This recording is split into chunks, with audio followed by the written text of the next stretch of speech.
Hello adventurers, and welcome to another video about AFK Journey. I know it's been some time, but we've actually been taking a bit of a break from AFK Journey, at least in the main limelight of the stream. And the main reason is kind of the sad and disappointing state of AFK Journey as of today. And really, we've recently seen additions to AFK Journey that just kind of been very lackluster, namely with our brand new hero Ulmus. And honestly, I don't have a bunch to say about Ulmus specifically. I don't want to get into stats or abilities and things like that. You will probably already know where Ulmus shines by now and where he fits into AFK Journey. But my current issue isn't with the character himself, but the lackluster state that characters are released in.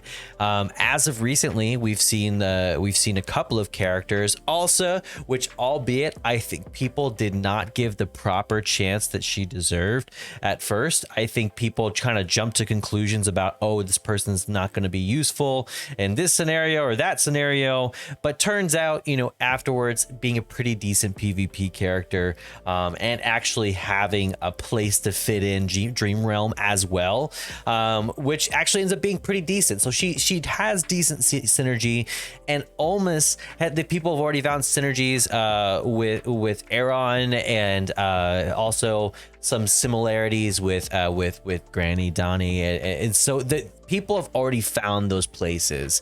But my current issue with the game as of now is that we're not seeing very interesting special characters being released, or characters that I feel like using my special invite letters on. I've been saving for the past two characters. I spent on Ulsa, but I haven't gone much beyond my initial pull of Ulsa, just because a lot of these characters that are being released are not good pre-EX, and then after they get there, after they get to that stage, maybe it only upgrades a few stages. And when you're a free-to-play player like myself, a lot of these are just not accessible, not available, or fun for players like ourselves.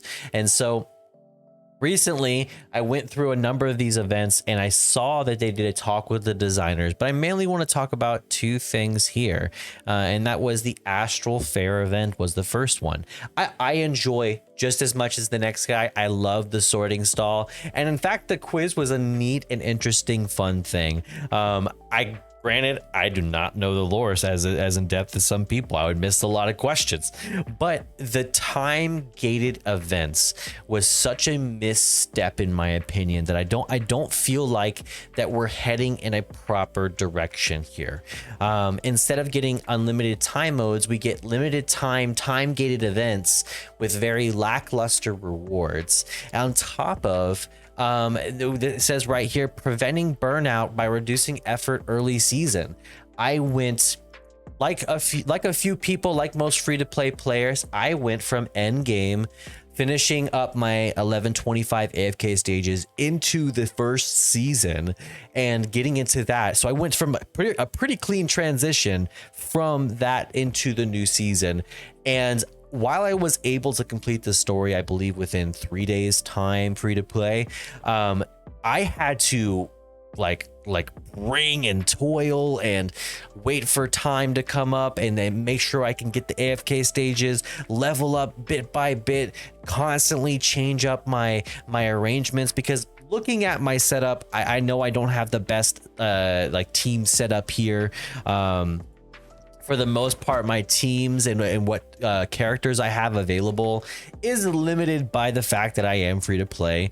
I have tried to make my teams work the best of my ability and level up inch by inch as much as I can to get my resonance level up to 80 where it is right now. But even still, I am not currently at a stage where I'm actively enjoying the game. And this is going from a stage in the game where I was clearing AFK AFK stages far beyond my power level. It seems like it took my power level gap that I was, but then made my characters so less effective and made so many of my characters unable to progress in the actual story. I've had to now change my setups multiple times to clear AFK stages, and I'm looking up metas, looking what works the best, but the issue with it is through my free-to-play experience and multiple pulls, I've only been able to get one Mythic Plus character. And this is kind of the nature of being a free-to-play player right now, where you're not able to get even enough items to be able to enhance your weapons enough. I'm not getting enough yellow gems. I got tons of blue gems, but not getting enough yellow gems. And now you could be saying, well, you're not doing enough arena. Well, how am I to enjoy or do enough arena when doing arena? Once you get to a certain stage, I'd say once you get to legendary, it gets too difficult to progress further enough in the game to get a decent enough reward tier. And so what I'm experiencing here is I'm not really able to get enough rewards in order to progress in any game mode that matters. So arenas, I'm not able to get in high enough tiers. If I'm doing guild events and I'm doing battle drills, I'm not able to make any meaningful progress in those battle drills because there's nothing in there that's my current level. It's only made for people who are high level. I'm trying to participate. I'm trying to get max guild tokens so I can pull some of the celestial and hypogean heroes, but I can't do that because anytime I'm doing this, I'm able to make 1-2% progress in a day versus getting multiple millions of progress. And I know it's supposed to be over time and it's supposed to be a group thing, but it's almost like I'm chipping away at a brick wall. And so AFK stages, battle modes are just unfun. I'm having to wreck and toil in order to progress further. And let's look a little bit further into the new character. Let's look a little bit further into Ulmus. So a lot of people have already mentioned his skills and abilities with PvP, and I do acknowledge that with a good control team, I do admit that he fits in well, but people have already noticed as well that someone like Granny Donnie fits in a better as a tank than he does. And my biggest issue is his HP dropping below 30%. It says retreats to the back line and takes route to recover, 30% plus 2% HP. And so while I do think it is great that we have more tanks, you know, not everything has to be Thorn, not everything has to be Entendre. It's just another tank that it seems like all we're doing is we're filling in the PvP slot for some players who already maxed out their Aeron and making that work versus actually bringing in a character that can switch up the synergy and switch up the play styles like someone like Freysto did. I personally believe that Freysto brought in a character that changed up how tanks work, or how tanks can work in game in a way that hadn't been seen before. But this is somebody who at best seems like an off tank or a tanky support like Coco, who might fit in somewhere like that versus actually being a tank that that can switch up the game and change up what we're looking at. So Verdant Barrier, Ulmus gains a 25% shield that lasts 10 seconds. When the shield breaks, it deals damage, but 160% damage to surrounding enemies, not a great amount when his damage isn't that high. Then we also have a passive. So Ulmus recovers 3.5% plus 0.5%, so that increases with your ultimate power of his HP per second. When rooted, he will instead recover 30 plus 4 energy per second. So this means that he's going to be gaining a lot more energy. But what is that energy for? It's just going to be for his ultimate here and increasing his damage dealt. So like, what are we we're increasing his damage dealt, but not enough reasonably, and we're recovering health, and we are semi tanky, but not tanky enough to where we can rely on Ulmus in a situation like this. So heroes focus, so increasing max HP, not a big deal, not a big changer here, but prowling roots. Ulmus extends his roots to trap vulnerable enemies on the battlefield. Whenever an enemy target is knocked down, knocked into the air, or affected by other displacement effects, Ulmus binds the target to the ground, increasing the knockdown duration by 2 seconds and dealing 80% damage. Now, what I'm looking at through this is this roots, the roots for people who are controlled. I think this is a good move, but I do think that there are a lot of characters who synergize with this, but don't have this 10-second cooldown that he does.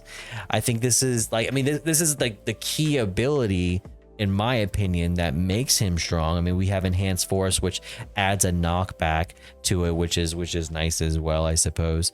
But Prowling Roots is this main ability all the way down the line for Ulmus, and it has a 10-second cooldown. So how much benefit are we going to be able to pull from a character like this? And so what I ask you, I mean, this is all I ask. I mean, am I perceiving this wrong? Am I seeing something wrong? Am I missing something? Because ultimately, when you look at someone like Alsa, who was decent but not the greatest, and then you have someone like Soren, who is very lackluster, and then Ulmus, who has some things that we've seen before but isn't the greatest.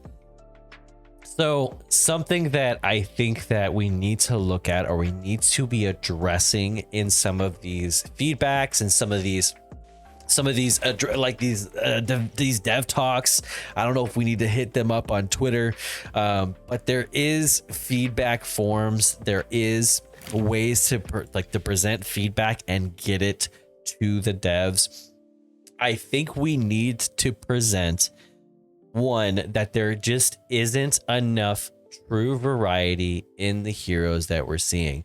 You can say that Freysto is a good character and fits into this role, but as Freysto has settled in, we really haven't seen anything outside of that. And the other issue is Freysto, no matter how you look at it, is a character who is either, one, going to be taking the place of your Rainier pull, or two, he's not an essential enough hero to sidetrack you pulling for Thorin, Antandra, and later on Granny, especially as you go further into the game, because Freysto hasn't really found his roots into the game to where it's like, okay, here's the synergies where he lies.